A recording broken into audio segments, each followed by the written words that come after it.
again, we are going to be talking about the action steps related to building an expired listing campaign.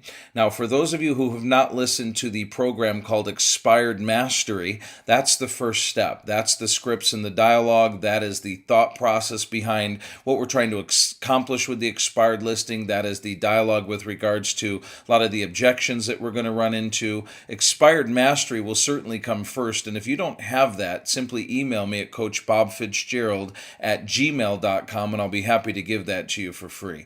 We use our audios as a promotional tool. My opinion has been, if you have a chance to listen to some of our teachings, you'll realize that we've got a nice approach to the business, and then obviously our goal is to get you involved in one of our coaching specials. So we've always got coaching packages that we're offering to get new clients involved in. Again, whether it's the expired audio that you need or whether it's a coaching package that we might be running, just go ahead and email me at coachbobfitzgerald@gmail.com. What we want to do today is we want to talk about what the action steps related to expired listings are going to be. Now, let me start with this. There are three key components to developing the skill of mastering expired listings. Now, notice that I used the word skill. Yesterday in Niagara Falls, my daughter Allie, who is a fifth grader, was the shot demonstrator at a basketball camp for a bunch of girls and their parents. We were at a community college there in Niagara Falls. There were some amazing people there, and she actually made 23 out of 25 jump shots in front of everybody as the key shooting demonstrator, and here she is, a fifth grader. Well, it's interesting because the person that was running the clinic said to the group after she was done, now Allie is a fifth grader, and if Allie can do it, you can do it. Shooting is a skill, it's a technique, and it takes some work, and there isn't anything special about what she's doing that anyone that couldn't, willing to spend the time couldn't develop the skill to be able to do. Now, he didn't say you're going to be able to do it immediately. He didn't say because I show you, that your elbow needs to be in alignment with your knee and that you need to come off of two fingers at the same time and which two fingers you need to shoot the ball off of. He didn't say because you know what you're doing, you're going to be able to do it right now. He didn't say go to your basket and make 23 out of 25 shots with everybody watching. He said, if you choose to put in the time, if you choose to put in the effort, it's a skill that you can develop. There's nothing special about Allie. The reason I share that story with you is because there's nothing special about working with expired listings or for sale by owners either, but it is a skill. And the first thing I tell my coaching clients when they start working with expired listings is that we need to make a commitment to the skill. You're not going to be able to get on the phones and do what I do because I simply told you what to say. You're not going to be able to handle the objections in your sleep because you've studied a script a few times that said if they say this, here's what you do. You're not going to pick up on changes in their tonality. You're not going to learn how to cross-reference, during the questioning, where truth lies and where deception might be. You're not going to be able to know how to close 6 or 7 times without being pushy, if that's what's required. You're not going to see an objection coming a mile away. You're not going to develop that sixth sense. You're not going to be real good simply because you listen to the session, you pull out a script, and you start calling. So the first thing and the first step, as I always say, you've got to commit yourself to the next 90 days to develop the skill of expired listings. You want to be the expired king or queen in your marketplace. That's a skill. So see the learning having to come before the earning, and you won't get so frustrated.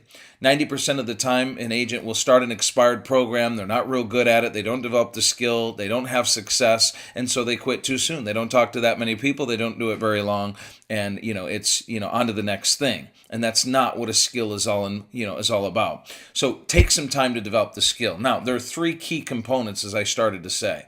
The skill of working expired listings is number one, your ability to keep them on track and get through the script. Your ability to keep them on the phone will separate you from the other agents that are calling first and foremost.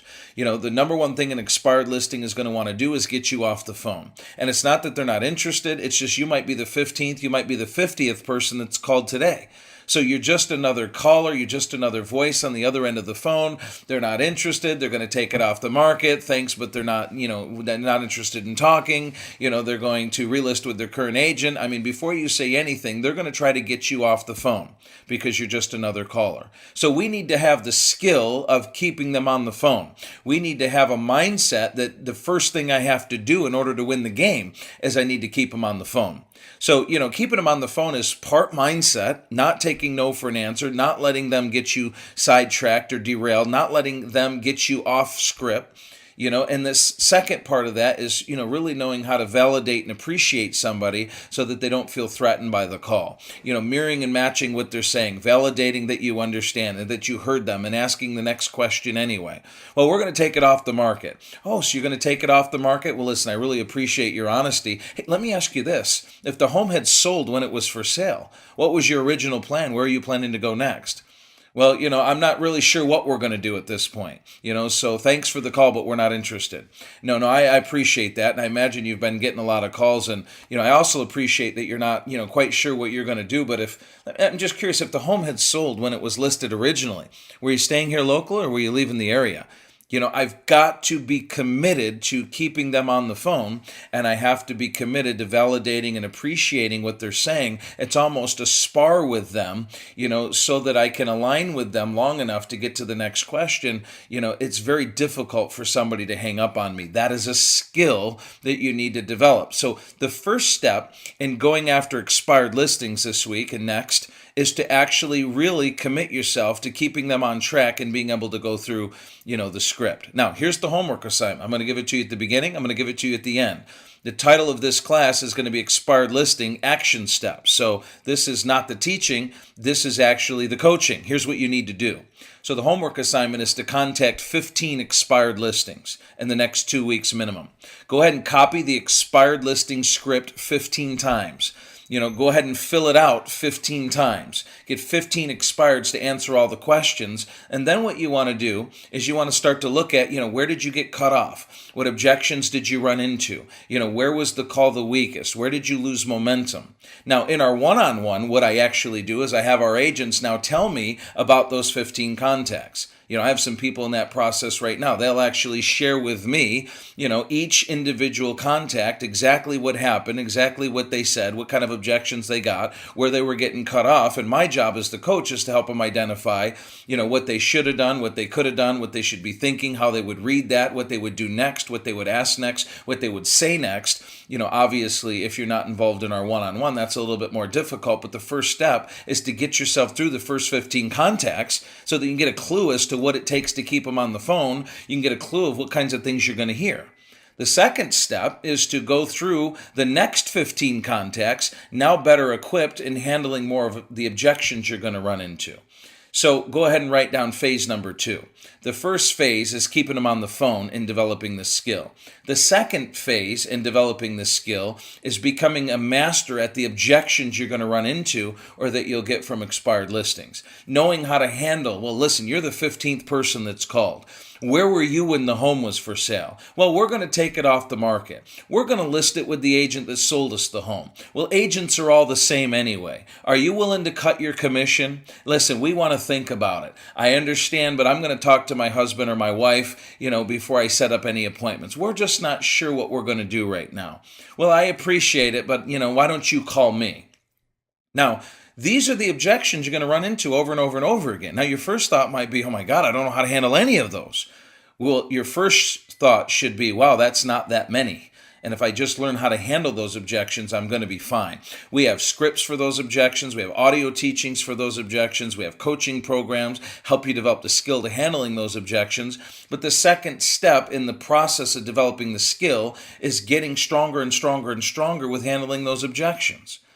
So the first step is to get them through the script, getting them on the phone, keeping them on the phone. The second step is being able to handle the objections when they take you off the script. So the second 15 contacts you'll make, you'll learn from the first 15, you'll study and internalize some of the ways of responding to those objections, or as I always say, the truth or the message that you're trying to convey, not so much the words that you're regurgitating. And then the second 15 contacts, you're going to get much better and better at handling the objections. Now, the third phase of the skill and the third 15 contacts go hand in hand. The third phase of the skill is learning how to close for an appointment. In most cases, when you say, are you familiar with the techniques we use to sell homes like yours in today's market, they're not going to be familiar and they're not going to set up an appointment with you because you say, when would be a good time to get together and show you? In most cases, we need to close a second time or even a third time, sometimes a fourth time, sometimes a fifth time, in order for us to get the appointment. So the third phase of the skill is actually learning how to close for an appointment, knowing how to close 5 or 6 times without being too pushy, without being too aggressive, without sounding like it's all about you, but actually coming to, 3, 4, 5 different reasons as to why they should go ahead and agree to the meeting that you're trying to set up to talk about listing their property. So closing is a skill. Now, if you're pretty good at getting people to talk to you, but you don't know the answers to the objections and you don't know how to close, well, you're going to run into some luck as you talk to enough people. If you're pretty good at talking to people and you know how to handle some objections, but you're not comfortable closing, well, you're going to get to even more people and get even luckier. But if you know how to talk to people and get them to answer your questions, and you're willing to handle their objections, and you know how to get them to set an appointment with you, you are going to be a millionaire. These 3 components are all related to the skill. My daughter has components, and it's interesting, there are 3 related to making 90% of her jump shots. First is her set, which is the 5 different things that her body has to be doing at the moment she sets up to shoot. There's a particular location for her toe, her knee, her elbow, her fingers, and her head. And it's called the set. So she needs to, first of all, get to a good set. And if she's not set and balanced properly, it's very difficult to make the shots at that level. The second is actually, the shot itself. And the fingers the shot's supposed to come off of, the alignment of those fingers in relation to the basket, the fact that they need to come off of the 2 fingers at the same time and not allow runoff to one or the other. There's the actual shot itself. With the elbow over the knee, over the toe, there's the shot. So there's the set and there's the shot. Now, if a player got to a good set, they're probably going to make more baskets than if they're off balance all the time. If a player gets to a good set and they have the fundamentals of the shot, they're going to make even more. The third aspect of the shot is actually follow through and holding the release. In other words, it's distance control is really what it boils down to. Well, if a player had distance control because of the follow through and the release, they're going to make the most number of baskets because there's 3 entirely different aspects to the skill of shooting the basketball at a high level. Again, same thing with expireds. There's 3 very specific skills, keeping them on the phone, handling their objections, and having the ability to close. Now, I would suggest everybody download How to Close 6 Times. It's probably the most effective audio I've ever done, in terms of closing. I would suggest you download Persuasive versus Informative, for those of you that have a hard time getting people to agree to what you're doing because you're not quite strong enough yet, and really develop this skill. Now, homework assignment with this, it's the third 15 contacts.